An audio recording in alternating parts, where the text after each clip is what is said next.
That contract for Nyes has been fascinating when other guys around the league, and it's like, that's the, like, people say, oh, Toronto's this and Toronto's that. It seems like the number around Toronto just gets inflated so much for whatever reason. I have no idea.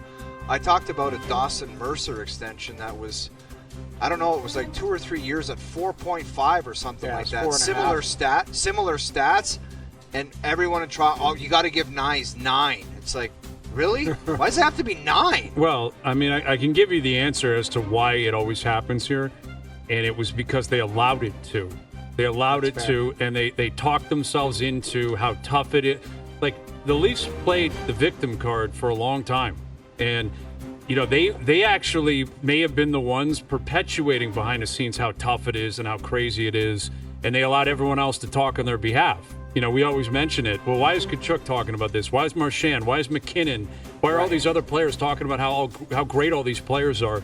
And the Leafs, the way that they operated, bought into that and thought it's so tough and we can't find anyone and no one's going to come up here and we better just pay these guys and forget it. Now, some of it was out of desperation because they were in a window and they thought they could win. And they thought we can't mess around and throw something away here and allow some sort of a holdout to go into October or November and throw off the mojo of the team. So just forget it, get it done.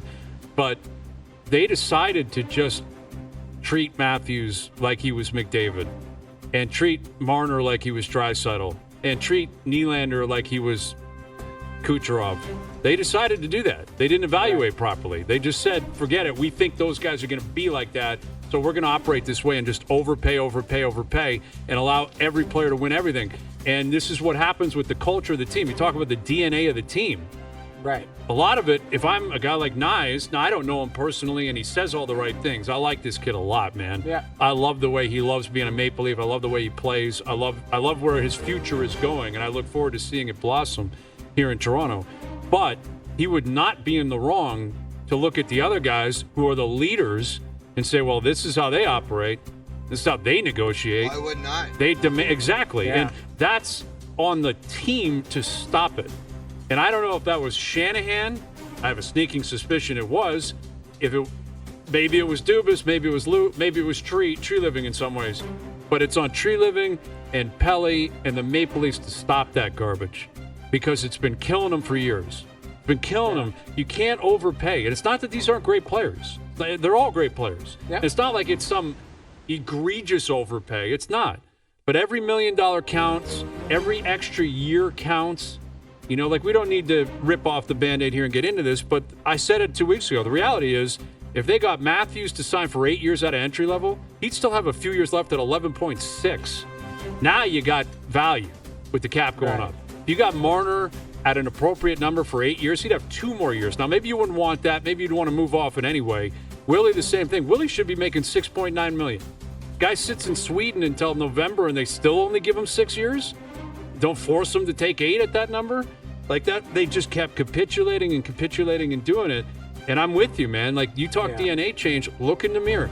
Treat Matthew Nyes the same way he would be treated in Jersey, in Utah, in Edmonton, everywhere else. Yeah. Because you're damaging yourself. Yeah, those organizations you just mentioned, it's not $9 million.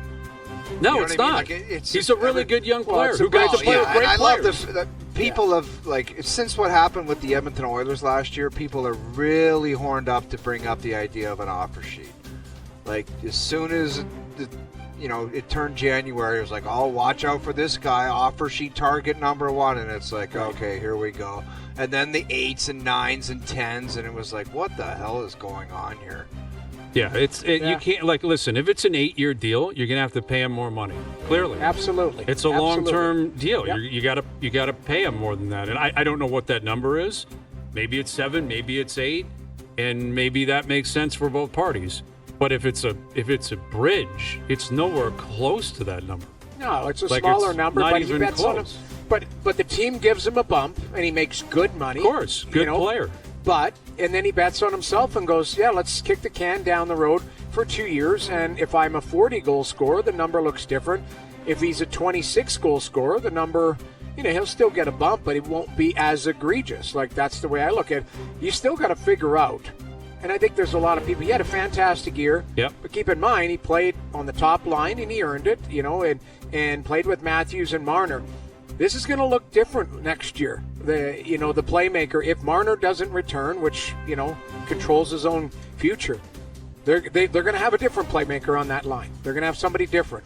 And they'll still have lots of success, but he might get 26 goals instead of 29, or he might get 38 or 40.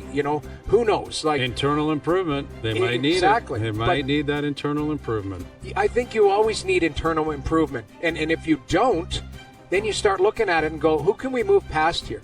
Because that's we're always focused on, and rightfully so, Marner and Tavares' contract. What's Nye's going to look like? What is Yarncroke going to improve internally, or is it just healthy? Is Max Domi going to have a bounce back year? You hope so, because he's on term. That's the thing I'm looking at, because those guys aren't making $700,000. It's $4 million, it's $3 million, or $2.8 million. Like every penny counts. And if those guys aren't going to have that internal improvement, you might have to look and go, I'm going to move past certain situations. Again, you're not turning over the whole team. I'm just trying to think out loud here. It's just not the two players we're constantly focusing on. You got to look at the whole group and see where you can improve. And that's the job for Brad Treliving. That's true. And that's what every team does. I mean, look at Edmonton. Yeah. There's an example where, yes, they got hit with Broberg and Holloway, getting basically swept from underneath them. And it was a brilliant play by St. Louis. They knew they had Edmonton backed into a corner because of their cap situation and how deep into the offseason it was. They offered it, the players were willing to take it, and they got the players. And they're ecstatic because they should be. They're two really good players on incredibly, I think, team-friendly contracts, even considering the scenario. But look where Edmonton is now. You think they care about that? Obviously, they probably love to have Holloway, even though he was hurt going into the playoffs. They'd like to have Broberg. They didn't sit there and cry about it. No, they said, all right, you got us. Let's see what else we can do here.